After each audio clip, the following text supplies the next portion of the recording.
Don't approach me with your hands out. When I'm sitting down, I'm still standing out. This is Mark Bell from SuperTraining.tv, Super Training Gym, the strongest gym in the West, answering more questions today for the Power Project, brought to you by HowMuchYouBench.net, the Slingshot, and the only strength magazine in the world, thepowermagazine.com.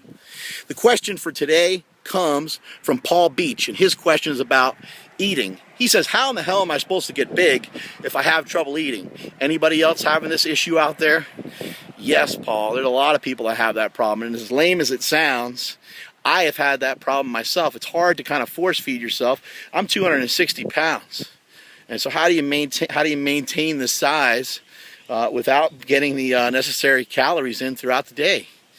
And there's a couple of ways to go about doing it. If you're a younger guy and you're fairly lean, then you have some room to eat some junk.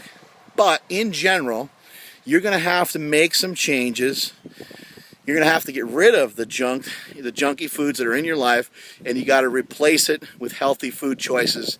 And you have to feed your body well so you can respond great to the training that you're doing, and so you can recover from your training sessions.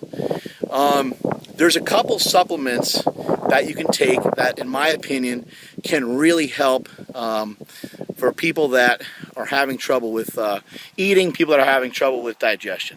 Let's talk about digestion here for a second. Let's talk about a product called Amino 1 from Muscle Farm. Now, I am sponsored by Muscle Farm, so that's always going to be my first choice. It's always going to be something I tell you about, just to let you guys know that, just to be upfront and be honest with you. But Amino 1 not only tastes good, but it's a great product. I use both Fruit Punch and the Orange Mango. They taste good, and I can have them throughout the entire day. I'd say I probably have about 6 scoops of that stuff throughout the day. Gives you lots of branched chain amino acids as well as other aminos, and it also has a lot of electrolytes and stuff like that in it as well. There are other BCAA type products out there. There's other amino acid type products out there, and the reason why I'm suggesting this is because it doesn't take up a lot of room in your gut. It doesn't even, it's just like drinking water. It doesn't really do much of anything to your stomach. It doesn't hurt your stomach. It doesn't slow you down sometimes the way a protein shake might slow you down. And so in that sense, I think it's a great product. Now, in terms of digestion and some products that are great for digestion, you want to look into a probiotic, a prebiotic, and what the hell else? Glutamine is also really good, and digestive enzymes. You want to get a hold of some digestive enzymes so you can digest this massive amount of proteins and meats and stuff that you're eating. You also need to realize that on a given day, your body's not always ready to eat as much as you're trying to feed it. So if you're not hungry, don't eat. Don't sweat it. Guess what? You don't have to eat every 2 hours, Mr. Bodybuilding Pants. Throw away that fanny pack and throw away your watch. You don't need to have it on a timer, and you don't have to eat every 2 hours.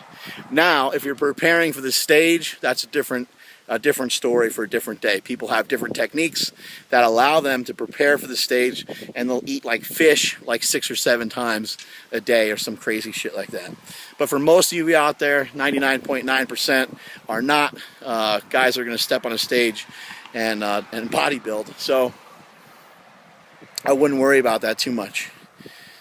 What's been effective for me, being somebody who has trouble eating large amounts of food, is to eat small amounts of food throughout the day. I've also noticed that if I start my day with a small amount of food, that it kind of makes me crave a larger amount of food later on in the day. And so depending on whether I want to gain or lose, I'll use that little knowledge that I have of my own self to manipulate weight gain or weight loss. So when I'm trying to lose weight, I try to make sure first thing in the morning that I satisfy myself.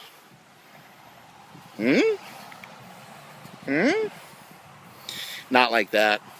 I try to make sure that I get a meal that is adequate, that fills me up pretty good, so that I don't overeat at lunch and overeat later in the day. But for those of you that are having trouble with eating enough food, you want to have small meals spread throughout the day.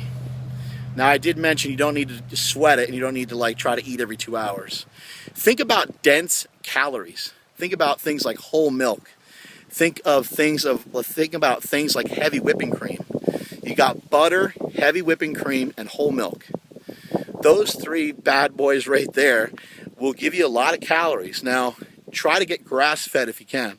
I know it's going to seem expensive, it's going to seem pricey, but it's an investment in your future, and it's an investment in being jacked and being tan. So, spare no expense, my friends. You're going to want to look into some of those products as well. Those are going to help you to get in enough calories. They're not going to take up a lot of space in your gut, and you're not going to be like painfully trying to digest shit all day long. Now, if you don't digest milk very well, forget what I said. I don't want you blowing ass all day, all over the place.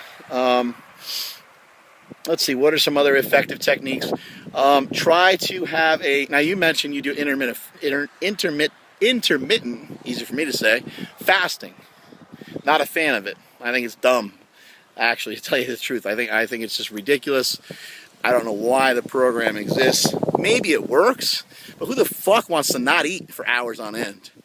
Now, I will say that if you can go about 10 or 12 hours, which includes your sleep, go 10 or 12 hours without any food, that can sometimes work in your favor, because by the time you get up, by the time you take your shower, by the time you do all these things, it is 10 to 12 hours later, and you usually worked up a pretty good appetite.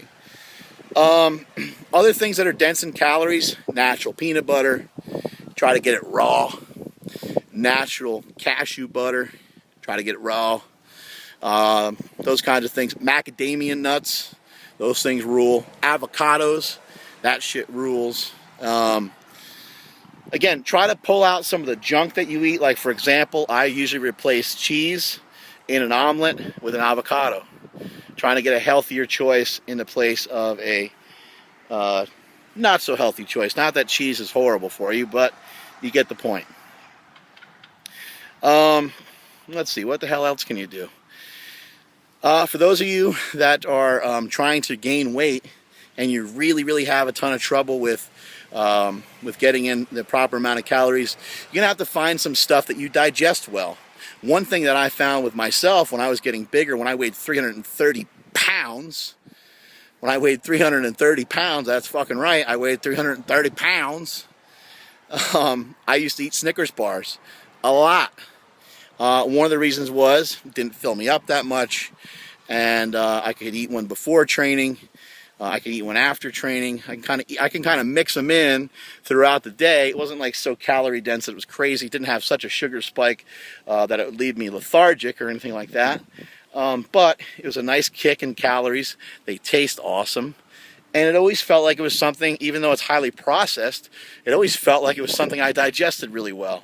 So you're going to have to figure out stuff that you digest really well.